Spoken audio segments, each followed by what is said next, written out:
Magandang araw mga kababos. Narito ang latest news ngayon sa PBA. Andre Caracut may injury pala kaya hindi pinaglalaro ni Coach Yeng Guiao.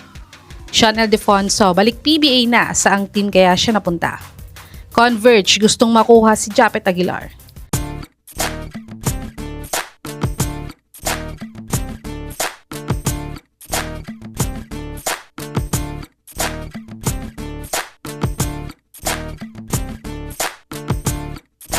Ang Rain or Shine ngayon nanalo sa last game nila kontra sa Magnolia Hotshots at sila pa din ang number 1 team ngayong conference.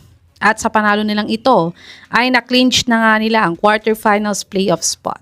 At ang good news pa nga sa kanila ay ayon sa legit source na spin.ph ay hindi pa daw magre-retiro ang big man nilang si Kit Datu. Next PBA season na nga siya makakabalik sa lineup ng Rain or Shine dahil sa injury. At dagdag nga sa balita ng Rain or Shine, ay may injury nga daw si Andre Caracut ngayon. Hindi nga siya pinaglaro ni Coach Yeng sa laban nila kontra Magnolia Hotshots.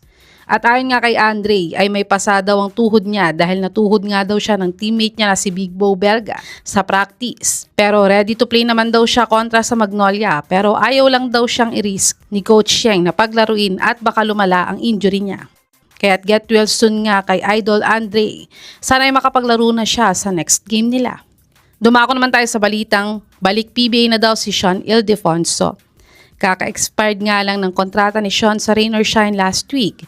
Pero pinapirma naman siya agad ng Abra Weavers para makasama niya ang kapatid niyang si Dave Ildefonso dito.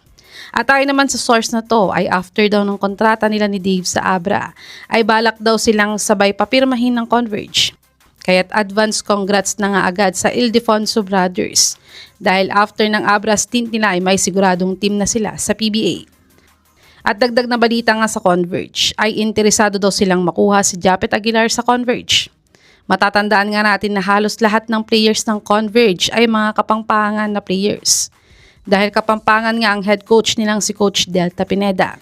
Kaya't binubuo niya nga ang all Pampanga lineup niya sa Converge. At last month nga, nang mag-request ng trade si Justin Arana, ay Hinebra agad ang nag-offer sa kanila pero tinanggihan ng Converge ang offer nila. Pero ayon nga sa source ito ay counter-offer daw ng Converge sa Hinebra. Ay gusto nilang makuha si Japet Aguilar at ang 51st pick ng Hinebra galing sa Terra Firma Jeep. Pero next conference na daw nila ito pag-uusapan ulit dahil malapit na kasi ang PBA playoffs ngayong conference.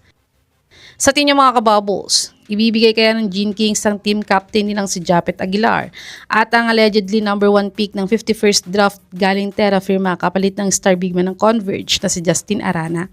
I-comment nyo na po yan sa baba.